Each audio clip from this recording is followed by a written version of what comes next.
không thuê mực chính áo không?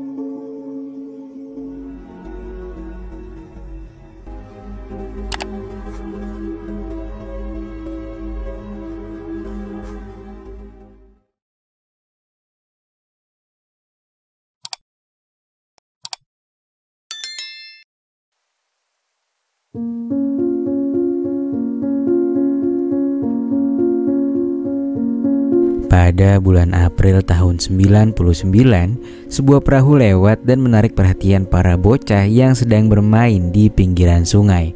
Pria tak dikenali itu membawa seekor gagak di tangannya dan memperkenalkan dirinya yang bernama Hyun dan profesinya sebagai dukun.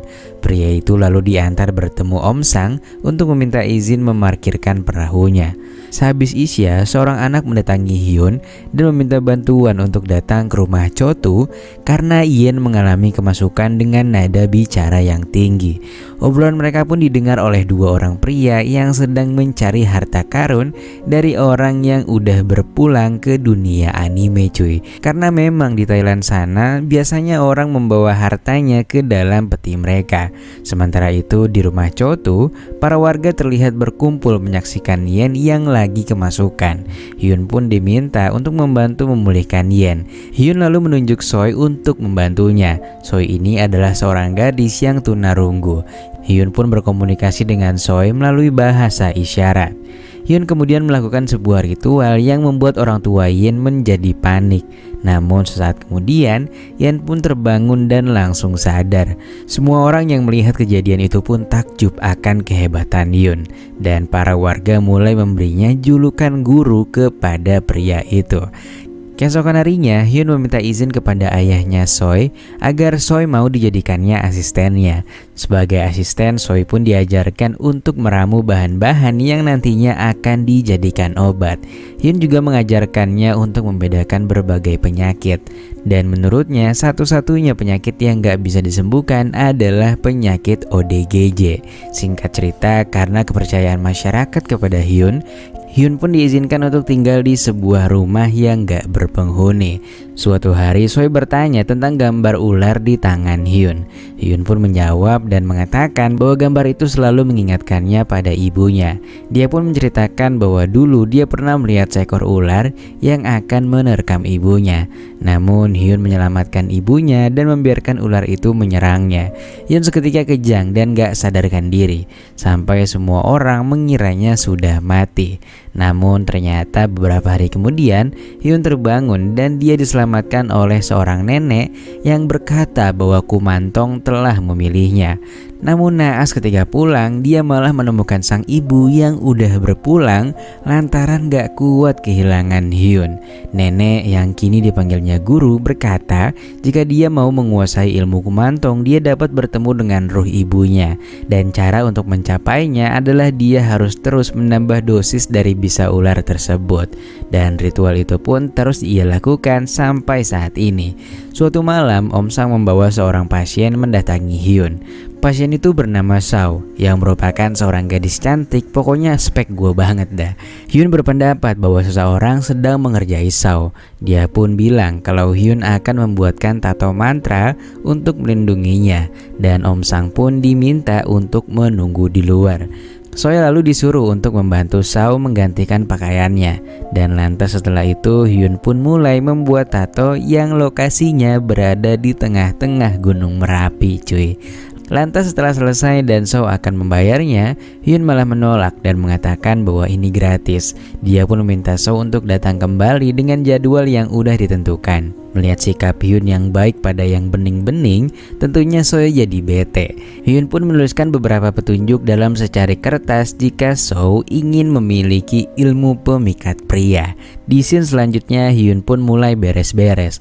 Lalu dari belakang Soy muncul dan mengagetkan Hyun. Lantas secara tiba-tiba Soy malah mau membuka atasannya dan ngajakin push rank. Namun di sini Hyun menolak, lalu mengajak Soy untuk minum teh sosro dulu. Lantas gak lama kemudian Soy pun mulai terlelap. Lalu gak lama kemudian dia bangun dalam keadaan yang udah gak gunain apa-apa. Hyun pun panik dan meniupkan serbuk-serbuk. Lantas esoknya semua seperti nggak terjadi apa-apa dan Choi seakan lupa akan kenikmatan tadi malam.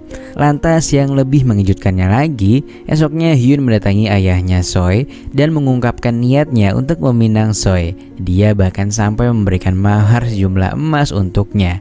Dan lantas beberapa hari kemudian mereka berdua pun melangsungkan pernikahan. Singkat cerita, pada suatu malam, Hyun mengalami mimpi buruk dan mendapat bisikan dari gurunya. Karena mimpi itu, dia pun mengambil kapak, lalu melubangi lantai rumahnya, dan juga menggali tanah di bawah rumahnya. Entah apa maksud dan tujuan Hyun melakukan itu. Lantas keesokan harinya mereka berdua pun menutup bagian bawah rumah panggungnya bersama-sama. Dari kejauhan, dua orang pria si tukang pencari harta karun itu bertanya-tanya sendiri mengapa mereka menutup bagian bawah rumah. Lantas sorenya Hyun lalu melanjutkan membuat lubang bawah tanah yang tembus sampai ke aliran sungai sesuai arahan dan bisikan dari gurunya yang mengatakan bahwa pengorbanan harus dilakukan di ruang bawah tanah dalam malam bulan purnama terjadi. 3 hari sebelum malam bulan purnama, malam itu Hyun membangunkan Choi karena ada pasien. Choi pun diminta untuk menyalakan lilin yang ada di terowongan. Sementara itu dia akan bersiap melakukan upacara. Gak lama kemudian, Choi terlihat meletakkan sebuah benda di dekat lampu yang ada di sepanjang ruang bawah tanah, sesuai dengan aturan yang diberikan Hyun padanya tempo hari. Setelah beres dan Choi dipersilakan naik, Choi pun diminta untuk menunggu di luar selama proses berlangsung. Choi yang mulai penasaran akhirnya mencari tahu apa yang dikerjakan sang suami dari bawah rumahnya. Melihat ada yang gak beres, Choi pun memilih naik ke atas dan melihat Choi yang udah gak bernyawa dan dalam keadaan gak pakai apapun cuy. Choi yang takut langsung berlari pergi dan diikuti oleh Hyun. Ketika mulai tenang, Hyun pun mengarang cerita bahwa Choi ingin merampoknya. Sementara keadaannya yang gak pakai apa-apa itu karena itu dilakukan setelah Hyun membuatkan tato mantranya.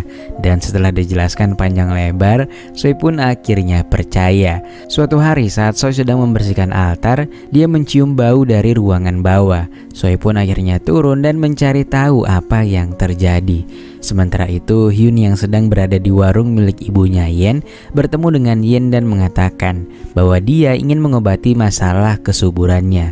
Di sisi lain, Hyun mendapati adanya seseorang yang terpendam di bawah sana. Dia juga melihat seonggok kelapa yang ada di sebuah keranjang. Esoknya, Hyun meminta Choi untuk menyiapkan rebusan. Di waktu yang sama, datanglah Yen yang ingin berobat supaya cepat diberi keturunan. Di saat Hyun masuk rumah, Choi pun mengintip isi panci tersebut dan ternyata isinya kelapa dong anjir. Choi pun langsung uwe setelah melihatnya. Di sisi lain, Hyun langsung menyuguhkan teh kepada Yen dan lantas ketika Yen udah terlelap, Hyun pun langsung mempusreng pasiennya itu. Dan saat Yen sudah kembali sadar, Hyun pun bilang kalau 2 kali terapi lagi Yen akan memiliki keturunan. Lantas tepat di malam purnama, Hyun pun melakukan persembahan untuk Kumantong. Namun sayang, entah persyaratan apa yang dilewatinya, ia pun gagal menjalani ritual tersebut karena gak keluar asap cuy. Pada keesokan harinya, seorang wanita bernama Amui mendatanginya. Dia berniat untuk merebut kembali mantan suaminya yang udah nikah sama orang lain. Sepulangnya dari sana, Amui pun diberikan secari kertas yang bertuliskan beberapa petunjuk. Dan setelah itu mereka pun jalan berdua. Lantas pada malam harinya, Amui pun menjalani petunjuk yang telah diberikan Hyun sebelumnya. Nah, begitu dipersilahkan naik, ternyata Amui membawa temannya yang bernama Cat, yang katanya juga ingin memiliki ilmu yang sama. Dari tatapannya, Amui sepertinya memberikan isyarat kepada Hyun. Hyun yang sebenarnya mau ngomel akhirnya hanya menyuruh temannya Amui itu untuk mengganti pakaiannya. Dan setelah itu tiba-tiba Hyun meeting Cat sampai mengalami kejang dan menyuruh Amui untuk menyaksikan temannya itu sampai akhirnya dia berpulang ke dunia anime. 3 hari dari sekarang, Hyun akan membuat sebuah upacara dan akan memanggil ruhnya dan nantinya akan dijadikan penjaganya selamanya. Keesokan paginya tiba-tiba Yen mendatangi rumah Hyun.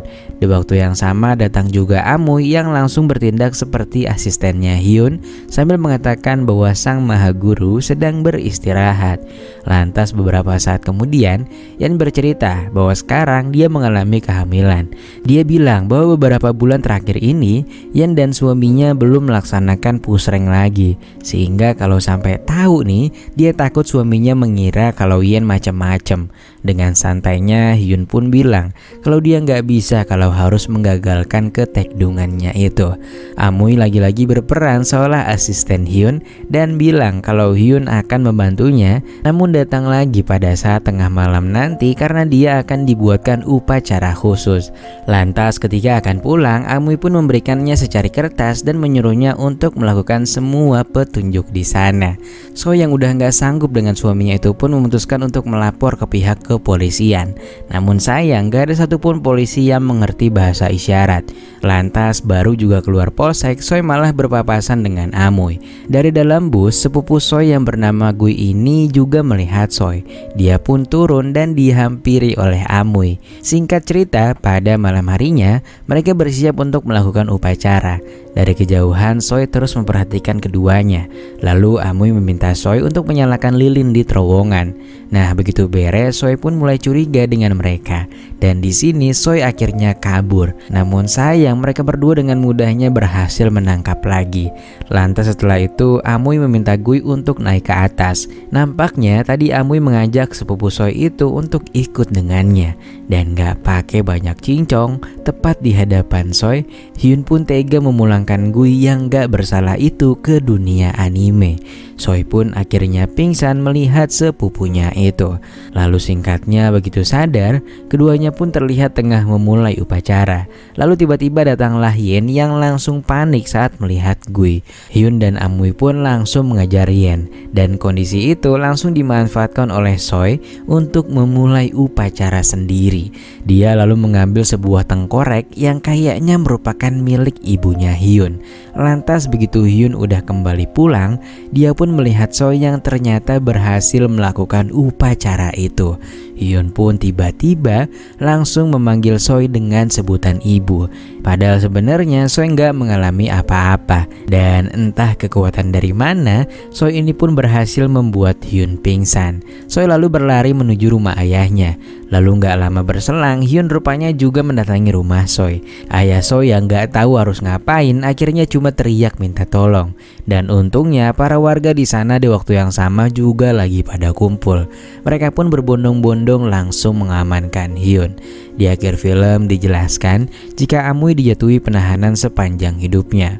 Sementara Hyun harus meninggoy akibat terkena timah panas oleh seorang regu penembak. Meskipun riwayat Hyun udah tamat, namun rupanya Hyun meninggalkan keturunan. Dan setelah itu film pun selesai.